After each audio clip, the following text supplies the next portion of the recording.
నమస్తే, welcome to BRK health. నేను మీ ఝాన్సీ రాణి. వంటింటి వైద్యానికి పెట్టింది పేరు. ఆయుర్వేదంలో the senior most doctor Chittiputla Madhusudana Sharma గారు మన స్టూడియోలో ఉన్నారు. ఆయనతో మాట్లాడి హెల్త్ కి సంబంధించిన మరిన్ని విశేషాలు తెలుసుకుందాం. నమస్కారం సార్. నమస్తే. సార్, ఈ మధ్య పెరుగన్నం అనేది తినడం మళ్ళీ స్టార్ట్ చేశారు. అలాగే బేసిక్ గా కొంతమంది నాన్ వెజ్ ఉన్నప్పుడే పెరుగన్నం తింటారు. సో అలా తినొచ్చా, రెగ్యులర్ గా తినొచ్చా, దాని బెనిఫిట్స్ ఏంటో ఒకసారి చెప్పండి సార్. నిజంగా మీరు అన్నట్లమ్మా, ఈ మధ్య కాలంలో ఓల్డ్ ఈజ్ గోల్డ్ అని చెప్పేసి మళ్ళీ అన్ని పాత పద్ధతులు అలవాటు అయిపోతున్నాయమ్మా.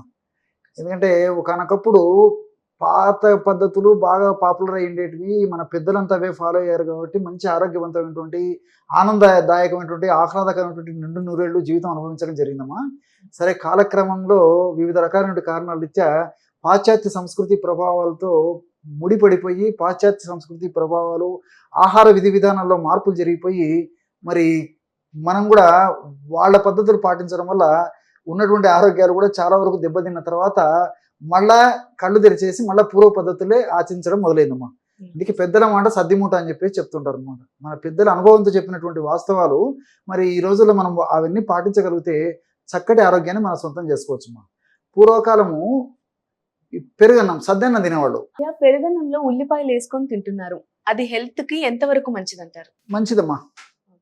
అంటే ఉల్లిపాయలు చాలా చాలా మంచిది, పెరుగు చాలా చాలా మంచిది. రెండు కలిపి వాడుకోవడం వల్ల మరీ మంచిదమ్మా. ఆరోగ్యానికి అనేక రకాలుగా మేలు చేస్తుంది తప్ప దానివల్ల ప్రాబ్లం లేదు. కానీ టయాన్ని గుర్తెరిగి హితంగా మితంగా తీసుకుంటే చాలా మంచిదమ్మా. సరే, ఈ మధ్య నైట్ టైమే పెరుగేసేసి అందులో పచ్చిమిర్చి, ఉల్లిపాయ అవన్నీ పెట్టేసి మార్నింగ్ లేచి తింటున్నారు సార్. అది ఎంతవరకు మేలు చేస్తుంది అంటారు? ఓకేమ్మా.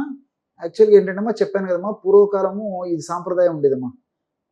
పెద్దలు ఏం చేసేవాళ్ళు, రాత్రిపూట పాలను తోడుబెట్టేసేసి అందులో ఉల్లిపాయలు ఇలాంటివన్నీ వేసేసి ఉదయం వరకు అలాగే ఉంచేసేసి పొద్దున పూట ఆహారంగా అదే తీసుకునేవాళ్ళు. చద్దన్నం అంటారు దాన్ని. నిజంగా ఈ చద్దన్నం చాలా చాలా మంచిదమ్మా. దీనివల్ల ఏమవుతుందంటేమ్మా, ఈ పోషకాహార లోపం లేకుండా మంచి పోషణ జరుగుతుంది. అంటే మన దేహానికి కావాల్సినటువంటి ఈ కార్బోహైడ్రేట్స్ కానివ్వండి, బి కాంప్లెక్స్ ఫ్యాక్టర్స్ కానివ్వండి, కాల్షియం కానివ్వండి, అదేవిధంగా ఫ్యాట్ కానివ్వండి, ప్రోటీన్ కానివ్వండి, మొత్తం ఈ రెండు పదార్థాలను ఈ పద్ధతిలో వాడుకోవడం వల్ల కవర్ అయిపోతుందమ్మా. సో పోషకాహార లోపం లేకుండా ఉండేదానికి ఉపయోగపడమే కాకుండా ఉదయం నుంచి రాత్రి వరకు కూడా మంచి యాక్టివ్గా ఉండేవాడమ్మా ఆ రోజుల్లో ఈ పద్ధతిలో ఆహారం తీసుకోవడం చేత. ఇంకోటి ఏంటంటే దీని యొక్క మరొక ప్రత్యేకత ఏంటంటే, ఈ పెరుగు అదేవిధంగా ఈ యొక్క ఉల్లిపాయలు ప్రధానంగా ఈ యొక్క ఆహార ద్రవ్యములు కలుస్తాయి కాబట్టి ప్రేవుల్లో మనకు మేలు చేసేటువంటి మంచి బ్యాక్టీరియాను పెంచేటువంటి గుణం ఈ రెండు పదార్థాలకు ఉందమ్మా. సో ఈ మధ్య ప్రపంచవ్యాప్తంగా కూడా ఈ యొక్క ప్రేవులకు సంబంధించినటువంటి గట్ బ్యాక్టీరియా మీద మేధావుల యొక్క, ఈ శాస్త్రజ్ఞుల యొక్క ఈ యొక్క దృష్టి అంతా కేంద్రీకృతం అయిపోయి దాని మీద విపరీతమైన పరిశోధన కూడా చేస్తున్నారమ్మా. ఎప్పుడైతే గట్ బ్యాక్టీరియా, ప్రేవుల్లో మంచి బ్యాక్టీరియా బాగా వృద్ధి చెంది ఆ మంచి బ్యాక్టీరియా యొక్క ప్రభావం మన దేహం మీద ఉంటుందో అప్పుడు ఎలాంటి జబ్బులు రావమ్మా. అంటే తల నుంచి కాళ్ళ వరకు ఎలాంటి జబ్బులు రాకుండా ఉంటాయి. వచ్చినప్పటికీ చాలా త్వరగా తగ్గేందుకు అవకాశం ఉంటుంది. ఎందుకంటే ఎప్పుడైతే ఈ ప్రేవుల్లో మంచి బ్యాక్టీరియా, గుడ్ బ్యాక్టీరియా బాగా వృద్ధి చెందుతుందో దాని యొక్క ప్రభావం చేత మానసికమైన ప్రశాంతత కలిగేటువంటి పరిస్థితి ఏర్పడుతుంది. అదేవిధంగా మెదడులో ఈ డోపమిన్, సెరటోనిన్, గాబా ఇలాంటి హార్మోన్స్ ఉత్పత్తి అవుతుంటాయమ్మా. వీటిని హ్యాపీ హార్మోన్స్ అంటారు అనమాట. అంటే సంతోషాన్ని కలగజేసేటువంటి హార్మోన్స్. సో ఈ పెరుగన్నము ఈ పద్ధతిలో తీసుకోవడం వల్ల ప్రేవుల్లో గట్ బ్యాక్టీరియా బాగా పెరగడం చేత, గట్ బ్యాక్టీరియా ప్రభావం చేత మెదడులో హ్యాపీ హార్మోన్స్, నేనైతే ఏవైతే చెప్పానో హార్మోన్స్ బాగా ఉత్పత్తి అవుతుంటాయి.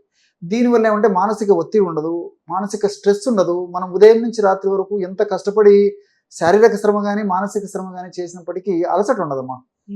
తర్వాత భవిష్యత్తులో ఈ ఆల్జీమర్స్ అంటే మతిమరుపు రావడం కానీ, తర్వాత ఈ పక్షవాతం ఇలాంటి జబ్బులు రావడం కానీ, ఇలాంటి జబ్బులు డిమెన్షియా అంటారమ్మా, తర్వాత ఈ జ్ఞాపక శక్తి తగ్గడం ఇలాంటి జబ్బులు రావడం కానీ, ఇలాంటివన్నీ జబ్బులు రాకుండా ఉండడానికి కూడా ఉపయోగపడుతుంది.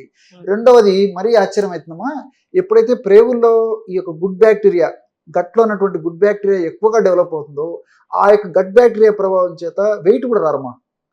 ఈ రోజుల్లో ఈ వెయిట్ అనేది అత్యంత సర్వసాధారణ సమస్యగా మారిపోయింది. మరి ఎప్పుడైతే ఈ పద్ధతిలో మరి ఆహార ఔషధాన్ని వాడుకోగలుగుతున్నారో, చిన్న వయసు నుంచే మరి అలవాటు చేసుకోగలిగి, అదేవిధంగా పేరెంట్స్ కూడా పిల్లలకి ట్రైనప్ చేయగలుగుతున్నా మరి ఈ కాలంలో మరి చిన్న వయసు నుంచి వెయిట్ వచ్చేటువంటి పరిస్థితి ఏర్పడుతుంది. కాబట్టి ఈ గట్ బ్యాక్టీరియా పెరగడం వల్ల ఈ దేహంలో కొవ్వు కణాల్లో కొవ్వు ఎక్కువగా సంచితం కాకుండా, అంటే ఫ్యాట్ ఎక్కువగా సంచితం కాకుండా ఈ గట్ బ్యాక్టీరియా చాలా ప్రత్యక్షంగా పరోక్షంగా ఉపయోగపడుతుందమ్మా. వెయిట్ పెరగకుండా ఉంటారు, షుగర్ రాకుండా ఉంటుంది, హార్మోనల్ ఇంబ్యాలెన్సెస్ రాకుండా ఉంటాయి, కీళ్ళ నొప్పులు రాకుండా ఉంటాయి, అలర్జీ సమస్యలు రాకుండా ఉంటాయి. ఎంతో చెప్పొచ్చమ్మా దీని గురించి. ఈ యొక్క పెరుగుకి అదేవిధంగా ఉల్లిపాయ మీరు చెప్పినటువంటి ఈ కాంబినేషన్ తీసుకోవడం వల్ల ఇన్ని రకాలైనటువంటి మల్టిపుల్ బెనిఫిట్స్ ఉంటాయి అమ్మా. తర్వాత ఆల్మోస్ట్ ఈ సైడ్ ఎఫెక్ట్స్ అయితే ఏముండవమ్మా, అన్నీ మనకు బెనిఫిట్స్ ఉంటాయి. కానీ ఇక్కడ మనం అర్థం చేసుకోవాల్సింది ఒకటి ఉందమ్మా.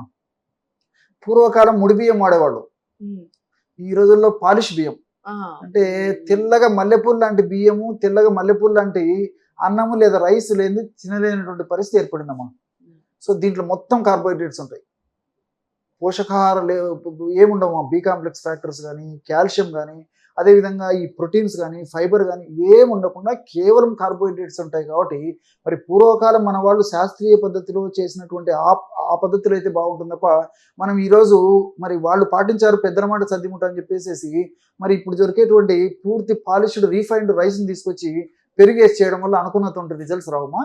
కాబట్టి శాస్త్రోక్తంగా నేను చెప్పినటువంటి పద్ధతిలో మరి ఆ ముడి బియ్యంతో ఈ విధంగా పెరుగన్నం తయారు చేసుకుని ఉదయం పూట తీసుకోగలిగితే చిన్నపిల్లల నుంచి పెద్దల వరకు కూడా చక్కటి ఆరోగ్యం వాళ్ళ సొంతం ఏదంటే అవకాశం ఉంటుందమ్మా. కాబట్టి మల్టిపుల్ బెనిఫిట్స్ ఉంటాయి. పెరుగులో కూడా లాక్టోబాసిల్లస్ ఉందమ్మా. సో ఈ లాక్టోబాసిల్లస్ కూడా ఈ ప్రేవుల్లో గట్ బ్యాక్టీరియాని బ్రహ్మాండంగా వృద్ధి చేస్తుంది. ఆల్రెడీ దాంట్లో బ్యాక్టీరియా ఉంటుంది, గట్ బ్యాక్టీరియాని బ్రహ్మాండంగా వృద్ధి చేస్తుంది. పెరుగులో కూడా అనేక రకాలైన పోషకాంశాలు ఉన్నాయి. సో ఈ రెండు కలిపి వాడుకోవడం వల్ల మల్టిపుల్ బెనిఫిట్స్ ఉంటాయమ్మా.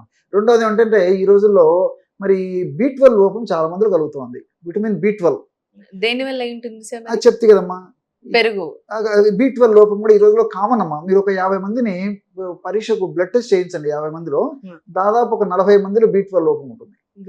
B12 లోపం వల్ల ఏం జరుగుతుందమ్మా, ఈ నరాల కణాల పక్కన ఉన్నటువంటి ఈ మైలిన్ షీత్ దెబ్బతింటుందమ్మా. మైలిన్ షీత్ ఎప్పుడైతే దెబ్బతింటుందో నీరసం రావడము, కాళ్ళు చేతులు తిమ్మిర్లు ఉండడము, మంటగా ఉండడము, అదేవిధంగా ముఖ్యంగా ఈ విపరీతంగా కాళ్ళు చేతులు లాగుతుండడము, ఇలాంటి అనేక రకాలైన లక్షణాలు. తర్వాత ఈ తల బరువుగా ఉండడము, ఆకలి లేకపోవడము, నీరసం నిస్తరణ ఉండడము, తర్వాత ఈ అనీమియా, ఈ బ్లడ్ తగ్గిపోవడం, ఇలాంటివన్నీ కూడా కలుగుతుంటాయమ్మా. కాబట్టి B12 లోపం లేకుండా చేసేటువంటి పరిస్థితి కూడా ఈ యొక్క ఆహార ఔషధం వల్ల కలుగుతుంటదమ్మా. పెరుగన్నం తింటే ఇలాంటి లోపాలన్నీ తగ్గుముఖ పడతాయంట. దీంట్లో మంచి B12 పుష్కలంగా మనకు దొరికేటువంటి పరిస్థితి ఏర్పడుతుంది. కాబట్టి నేను మరీ చెప్పేది ఏంటంటే ఈ బియ్యం మాత్రము ఖచ్చితంగా బ్రౌన్ రైస్ కానీ అన్పాలిష్డ్ బియ్యం వాడుకున్నప్పుడే ప్రయోజనం మరిన్ని హెల్త్ బెనిఫిట్స్ ఉంటాయి. కానీ మరి పాలిష్డ్ రైస్ వాడుకోవడం వల్ల మరి అంత సంతృప్తికరమైనటువంటి ఫలితాలు అయితే కలగవమ్మా. అలాగే ఈ మధ్యకాలంలో పెరుగన్నంతో పాటు కర్రీల్ని నంచుకొని తినడము లేదా మామిడి పండుని కలిపి తినడము, ఇది ఎంతవరకు బెనిఫిట్ ఇస్తుంది అంటారు? అది ఎప్పుడో ఒకసారి అయితే కొద్ది ప్రమాణంలో వాడుకుంటే మంచిదమ్మా. ఎందుకంటే మామిడి పండ్లు షుగర్ లెవెల్స్ ఎక్కువ ఉంటాయి, తర్వాత గ్లైసెమిక్ ఇండెక్స్ ఎక్కువ.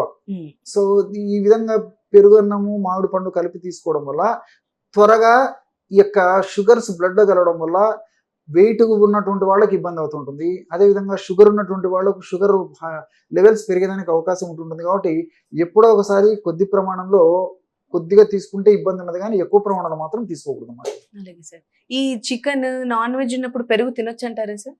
నాన్ వెజ్ పెరుగు కూడా తీసుకోకూడదమ్మా. ముఖ్యంగా ఈ చేపలు పెరుగు తీసుకోవడం కానీ, ఇతర నాన్ వెజ్ పదార్థాలు పెరుగు తీసుకోవడం కానీ మంచిది కదమ్మా. ఎందుకంటే ఆ యొక్క పదార్థాలు కలిపి వాడుకోవడం వల్ల తాత్కాలికంగా ఏమి ఉండదు, కానీ మరి రెగ్యులర్గా ఫ్రీక్వెంట్గా తరచుగా ఈ పదార్థాన్ని ఆహారంగా మనం తయారు చేసుకొని వాడుకోవడం వల్ల భవిష్యత్తులో అనేక రకాలైనటువంటి ఈ ఫ్రీ రాడికల్స్ మన దేహంలో, అంటే దేహానికి హాని కలుగజేసేటువంటి కొన్ని రసాయన పదార్థాలు ఉత్పత్తి చేసి దానివల్ల అనేక రకాలైనటువంటి దీర్ఘకాలమైనటువంటి వ్యాధులు వచ్చేటువంటి అవకాశం, అంటే ఈవెన్ క్యాన్సర్లు కూడా వస్తాయని చెప్పేసి కూడా కొంతమంది వాళ్ళ యొక్క అనుభవాల ద్వారా చెప్తున్నారమ్మా. కాబట్టి ఈ యొక్క నాన్ వెజిటేరియన్ ఫుడ్ పెరుగు ఇలాంటివి కలిపి తీసుకోకూడదమ్మా. అలాగే సార్. చూసారు కదా, పెరుగన్నం తింటే ఎలాంటి లాభాలు ఉంటాయి, వేటితో కలిపి తినాలి, వేటితో కలిపి తినకూడదు, అలాగే B12 లాంటి ఏమన్నా జబ్బులు కనుక నివారణ కనుక అవ్వడానికి కూడా పెరుగన్నం చాలా ఉపయోగపడుతుంది. థ్యాంక్ యూ సార్, ఇలాంటి చక్కటి సలహాలు మాకు తెలియజేసినందుకు.